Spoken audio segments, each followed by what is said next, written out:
Valar Morghulis.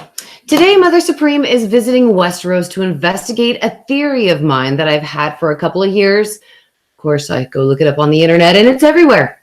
So I theorize that Tyrion Lannister is actually a Targaryen, and most recently, he will be the one to win the Iron Throne. Now, dazzle that like and subscribe button, of course, with your magic, and click it to be notified when I go live or when I post new videos. So back to my insane desire to make theory videos. I am not the only person who believes this. As I said, online, there are tons of YouTubers who apparently believe that Tyrion is a Lannister. Now, here are some examples of the show to show that I am not looking too much into this. And then we'll take, of course, some of your discussions afterwards. So example number one, Tywin himself said that he didn't believe Tyrion was his child. Now, season 3, episode 3 was the first instance that made me question Tyrion's heritage.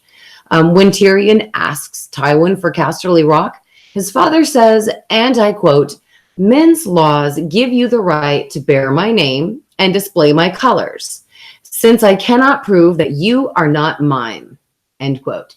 Now that stayed with me until I read the books and saw another example, which that'll come up in part 3. But number 2 of my examples is that the number 3 is basically symbolic of the Targaryen family, guys.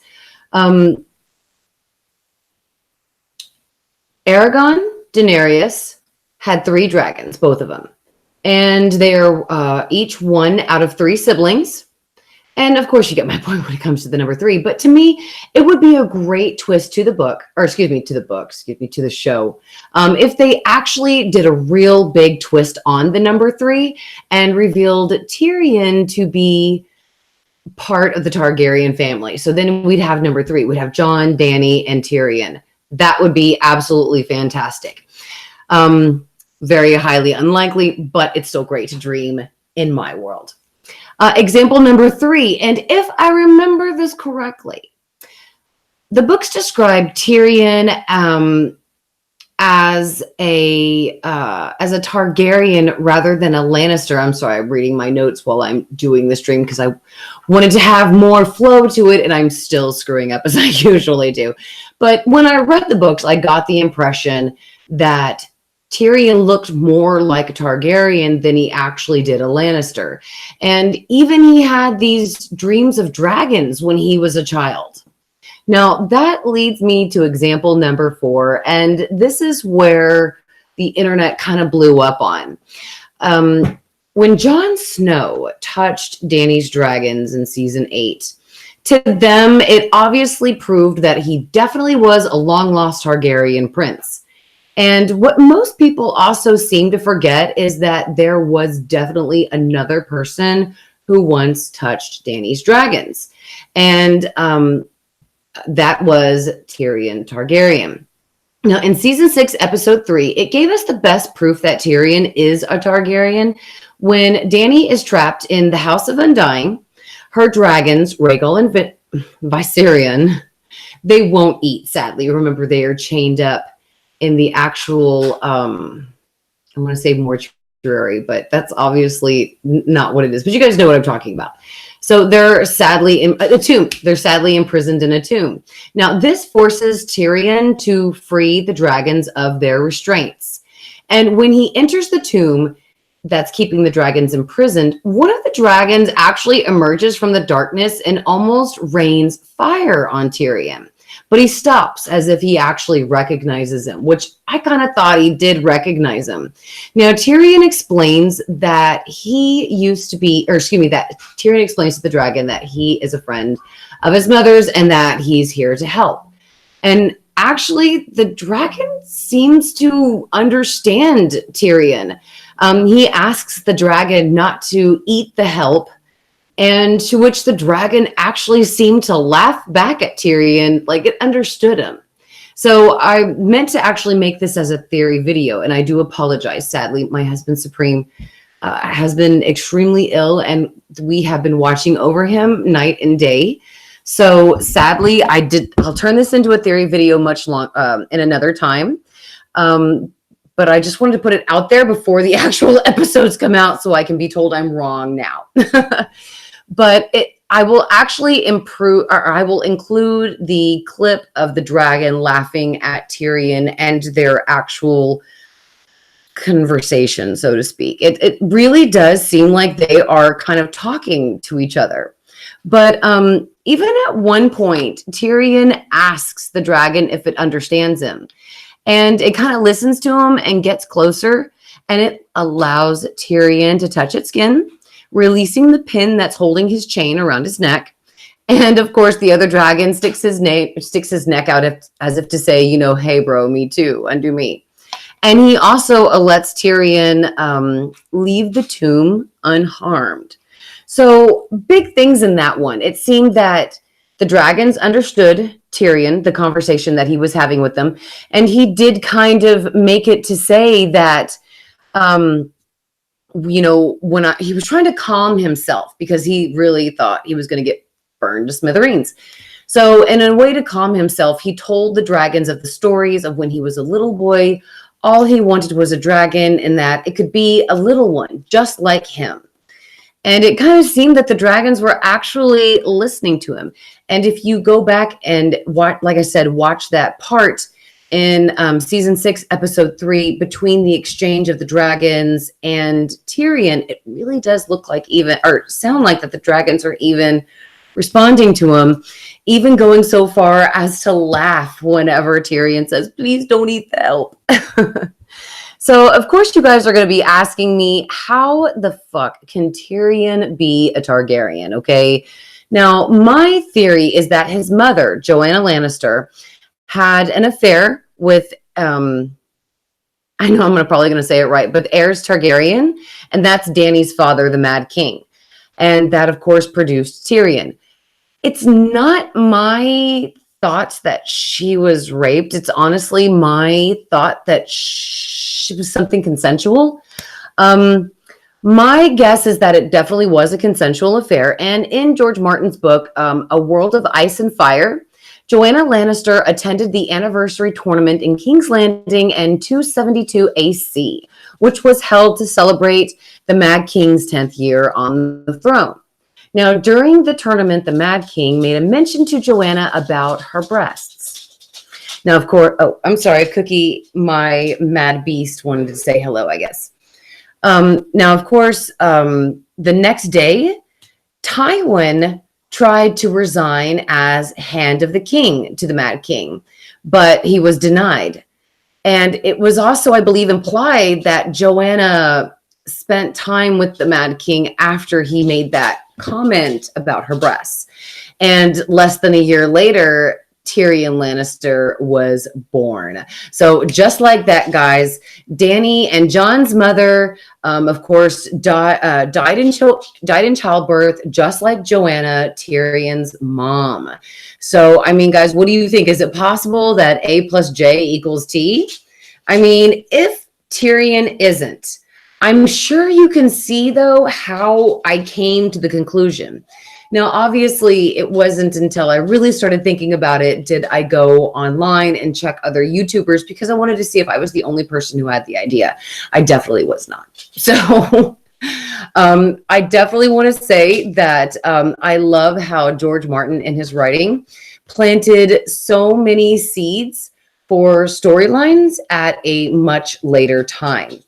Now, I do want to say that it is my prediction that Tyrion is going to win the Iron Throne. I do want to say, though, please join me at 6 o'clock. At that time, I'm going to have guests on. We are going to be live streaming our predictions. It's just a pre-episode 5 Game of Thrones season 8 show. So if you want to come on, if you want to come watch the live stream and put your comments in there about who you think will win the Iron Throne or how Cersei will die, we are more than happy to talk to you about it, let you know our thoughts and theories, and to also just be hyped and discuss it with you guys as well.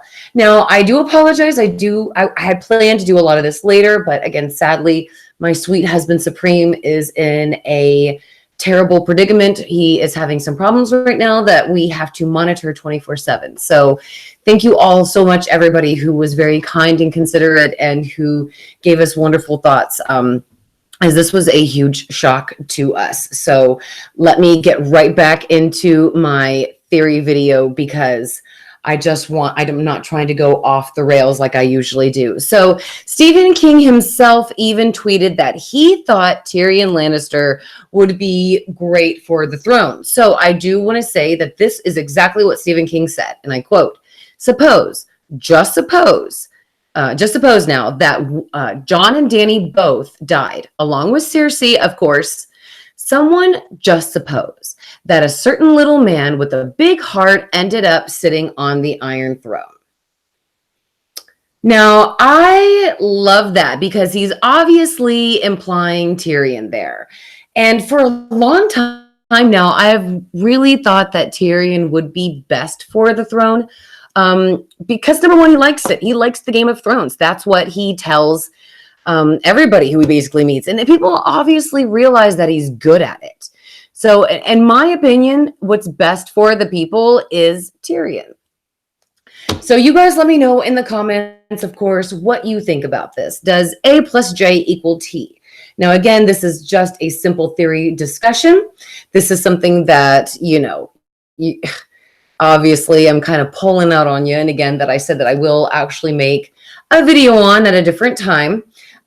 So I do also want to say very quickly before I actually go to some of your comments that it is highly unlikely that at this point the show would ever reveal Tyrion as a Lannister if George Martin ever planned to go that route. Sadly, it's just too late in the game. It's way too late in the game right now for them to ever include something that big in the show. What they're trying to do right now is wrap everything up in a nice, perfect little package. So, yeah, absolutely. I honestly just think that this is sadly going to be something that we're never going to be confirmed about unless George Martin confirms it in his books, and something that the show will never, ever touch on. However, we all know the truth, guys. We know this truth. We know out there that Tyrion is Tyrion Targaryen. I know if Debbie Babebi is out there in the comments that she would agree with me. So I'll go back to some of your comments very quickly. I just want to say that my prediction for the Iron Throne is Tyrion Lannister. And I believe 100% that Cersei Lannister is going to die via miscarriage. So I have a feeling that during the battle or something, maybe Jon or Dany will be lost and we'll have a big hit. And Cersei's like, I'm going to win. And then, of course, right when it comes down to, it looks like Cersei is going to keep control of King's Landing and the Iron Throne. She's going to start feeling the cramps, and then she's going to start bleeding. And then it's going to be a miscarriage. And her maester, I'm so sorry. I'm just so excited about the episode tonight. I can't remember his name right now. I know, Glenn. Thank you so much, Glenn. I do want to say Glenn has some information regarding Ryan Murphy's 911 spinoff. I did get the information today, Glenn. Thank you so much. I did not get a chance to reply to you. I just been taking care of my husband Supreme the entire time. So I sincerely apologize that I haven't had a chance to reply to you.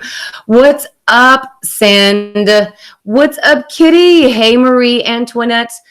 Sarah Tears. It's so great to have you. Abby Griffins. Hey, how's it going? So, again, I just think that after everything that Cersei has lost, she's lost all of her kids just to keep the throne. And Cersei, ironically, if you guys have also noticed, she's never left King's Landing. Her story has always been there. She's never left. So in my opinion, she'll die there. And that's what's going to happen with her character at the end of this, is that we are going to see Cersei start to cramp and then bleed, and then her maester can't stop the bleeding, and she just keeps going and going, and sadly she's lost way too much blood and she passes away. And at the battle, that's when, Dany or Jon or whoever's left, They're, slaying everybody, trying to, win that battle when it starts going out that Cersei has died. So yes, I am so excited. That's just my theory. Like I said, to be honest with you, there's no way they could probably do that. But I kept thinking, how are they? Game of Thrones loves to shock us. Game of Thrones loves to put certain things on the storyline to give us a really great shock. And most importantly, Dany is brilliant. Dany is very brilliant. And especially whenever she sold, remember, her dragon for the Unsullied. And, she could speak the guy's language the whole time. She knew everything that he was saying to her. And she gave him the dragon. And he's like, wait, how do I tell this, bad slander word for women? How do I control this thing? And she turns around and says Dracarys, and it burns him up. So she's got her Unsullied, she's got her money, she's got her dragons, nothing lost, and she's got that big ass army. And that's the Dany that I think they're going to bring back in this episode. They better. Because it kind of does seem like Dany has been leading with her emotions a lot lately, and it's been kind of leading her a lot downhill. And another thing, too, is that Dany never wanted the throne. It was something that her brother wanted. It was something that, he sold her to Khal Drogo in order to get, in order to get his own little personal army. So it just seems to me like she's going to realize after everything she's lost, hell, maybe then at that point, she's going to realize this just isn't for me. Jon's dead. If Daenerys makes it, the people don't like her. Everybody was kind of more faithful to Jon. The North will always remember Jon. And at that point, Tyrion will take over, and it would be fantastic. Okay, Cookie. Are you agreeing? My dog, I'm sorry, is right here. I guess he's agreeing. And it would be fantastic if Sansa was right there to marry Tyrion, to uphold her marriage to him. Because if you guys remember, her marriage to Ramsay Bolton, in my opinion, wasn't really legal because she was still married to Tyrion. So in my opinion, she is still married to Tyrion. I don't know. Maybe you guys could let me know out there what you do think about that. But it definitely seems to me that after Cooksy, I know, baby. Okay, Cooksy, thank you. It just definitely seems to me that after Cersei dies from a miscarriage, after Jon is dead and Daenerys is, realizing, oh my God, everybody doesn't really like me. Is this really what I've wanted, this Iron Throne? And then she'll pass it over to Tyrion, and Tyrion will unite the Lannisters and the Starks. I think Michael Mullen's right. I'm not going to tell his theory because he has a great one. And we are going to talk about that in the next live stream after that. But I do just want to say that I thought of how would they shock us with killing off Cersei. And obviously the big way is having Arya kill the Mountain, wear his face, and use that to kill Cersei.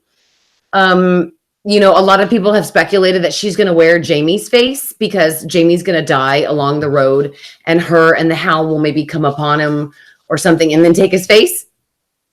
So that way, that's how she'll get close to Cersei. And obviously that is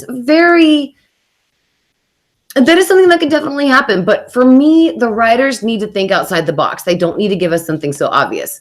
And in my opinion, a lot of people said, oh, I knew Arya was going to kill the Night King. Well, yeah, great, you knew it, but the show didn't really hint to it as well. There were some of us who had no idea, and some of us who thought, okay, maybe she is going to play a part in it. But a lot of us stay away from the spoiler websites. We stay away from the spoiler tubers and all the videos that give us the information that we just don't care about. So we just don't really want to waste our time with it. We would just want what the show has given us. I think Cookie completely agrees. Come here, baby. Come here, baby. Do you want Game of Thrones, baby? Is that what it is? Come here, Cooks. Do you want Game of Thrones? Come here, baby. Come here, Cooks. Come here. Yes, he's excited about Game of Thrones, I guess. Okay, so let's take some of your comments. And how do you guys think Cersei's going to die? Let me know in the comments. And I don't know what's wrong with Cooks. He's like, are you okay though? Okay. I don't know what's wrong with Cooks. He's edgy about something. Oh no, I think he's excited about tonight about Game of Thrones. Yeah, so Marie Antoinette's cake, she agrees. She doesn't like spoilers. I like cake, but not spoilers. Sarah Tears says maybe he'll play the mountain's son and try to get revenge. JK, LOL. Abby Griffins says he needs closure with his older brother, the Mountain, from burning him. He was clearly experiencing PTSD over in the final battle with the Night King. You know, I'm not sure, Abby, if he was experiencing post-traumatic stress disorder there. I think he was just coming to the fact that their win was impossible unless they killed the Night King. And that's really sad because he was kind of right about it, sadly. And I mean, I do have to say, though, that there is a really great YouTuber out there who made a video about Sandor Clegane's evolution from the Mountain and into himself, how he has shed himself of his former past, and he has actually turned into like a real person who has a real family and real friends, and he's kind of forgotten or kind of like forgiven of what has happened in his past. So,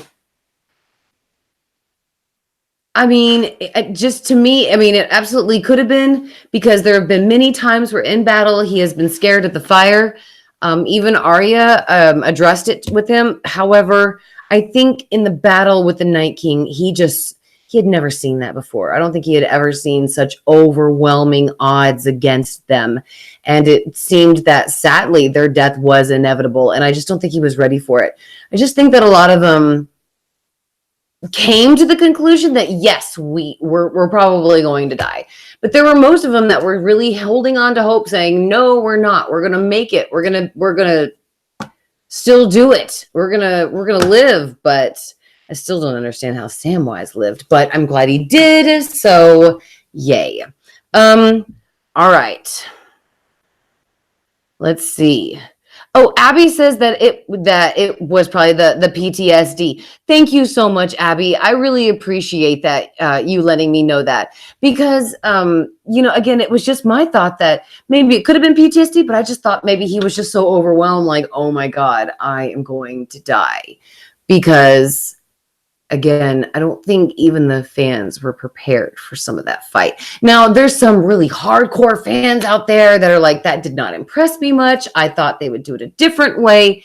And absolutely, they have their opinions. They can, if that's the way they felt. I am certainly not discrediting their feelings or what they thought towards it at all. At all. That was just my observation, that I thought he just kind of was like, holy crap, this is it. We're going to die. We're not going to make it through this. And he was just kind of like, oh my God, I'm going to die,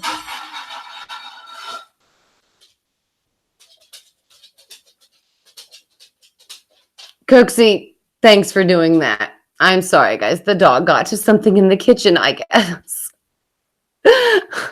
Cooksy, oh no, baby. No. You can't eat that, baby. You can't do that. You don't be a boy. But you're mommy's boy, so don't do that.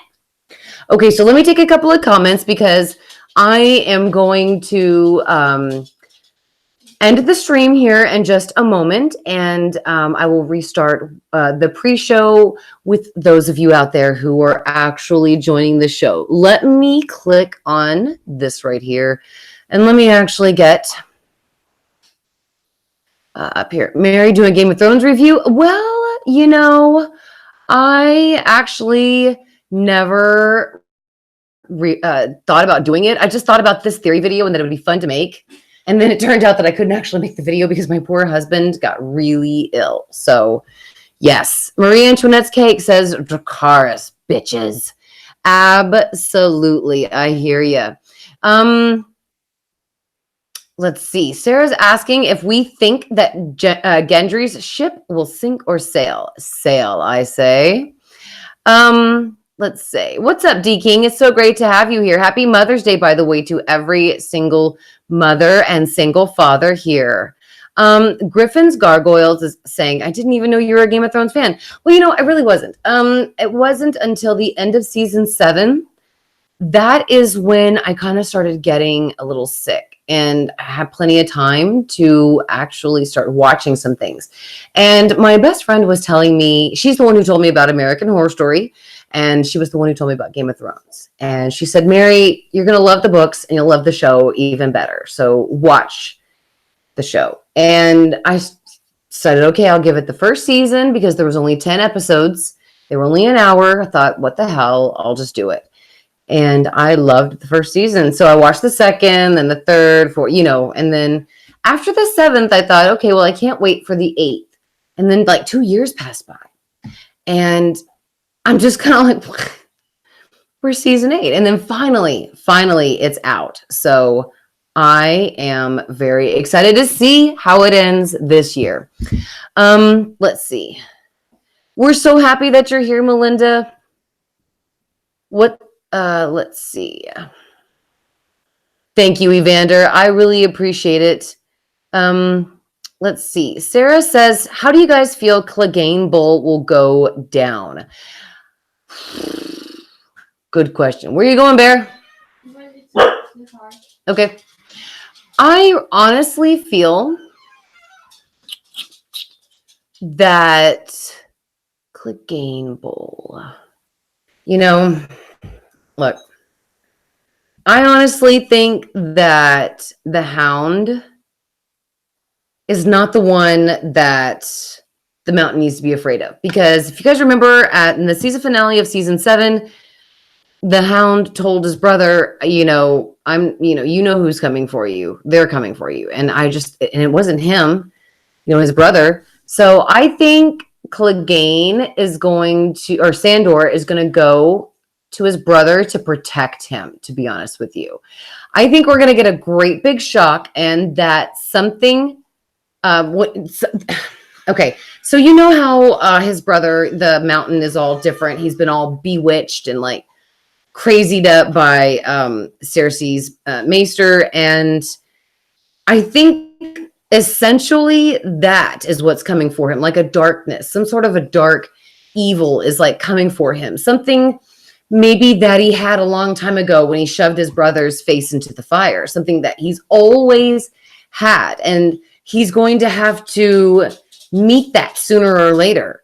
And I honestly think that's who Sandor was referring to with his brother, that eventually judgment and fate is going to be the one that catches up to him, with a dark tone that he's kind of sequestered or given his soul to. And it kind of seems like he does. I mean, the Mountain has been a brutal little bastard from the beginning. And I just think he's always going to be like that. But he's definitely doing it for a reason. And I definitely think that that's what Sandor means, that he's going to have to pay a tribute to his sins. And, Sandor is probably going there to help protect his brother. I don't know if you guys ever remember the movie Conan the Barbarian, not the new one, please. No, don't give me that shit. But I'm talking about the good one with Arnold Schwarzenegger. There was a time where Conan had been killed, and the girl was calling on the gods. I'm sorry, it's been a little bit since I've seen Conan, so please bear with me. The girl wanted to call the gods to bring him back. And it was the kind of shaman-like guy who told her, well, no, that will require a sacrifice. And she says, it doesn't matter. I'll pay any fee. Just bring him back. And that's kind of seeming to me that's how it's going to go down a little bit with Clegane Bowl, so to speak, that the gods are going to kind of come demand from the Mountain, and Sandor is going to be the one to be there to help his brother and make sure that his soul isn't taken. Now, like I said, I could be 100% wrong about it. I could be he's hey, people come over here, kill my brother, or, he could be like, spirits, come take him right now. I'm going to give him to you gift wrapped, or maybe he'll take out his sword and literally chop him to bits. We have no idea. But like I said, I'm trying to think of this more as like a shocking route, like the way I'm thinking about Cersei's death. So I'm just trying to think of a little more outside the box, yet more in tune to the story, to try to get the endings. Now, I know a lot of us out there have watched a lot of Game of Thrones lore, read a lot of Game of Thrones lore, and I know that we all have an opinion. So please come with me and share it in 30 minutes in my next live stream for my Game of Thrones Season 8, Episode 5 pre-show. I'm going to listen to your opinions, your theories, and more importantly, the theories and the opinions of my guests. Because again, I have just given you guys basically everything that I think. More detailed stuff like Arya and Sansa, or I already said about Sansa, but more things about like Arya and, Jon, I'll definitely talk about too, but that's just my big thing that I really wanted to tell people. So thank you so much, everybody, for being here. Excuse me. If you enjoyed the stream, don't forget to give it a thumb up. Don't forget to let me know if you think Tyrion is possibly a Targaryen. And I'm so excited for the final 2 episodes of Game of Thrones. So I'm going to go check on Husband Supreme, make sure that man is still pumping. And I'll see you guys in about half an hour. Thank you all so much for watching. Don't forget to click the like and subscribe button. And of course, the notification bell to be notified when I go live. Love you all very much. Bye, everybody.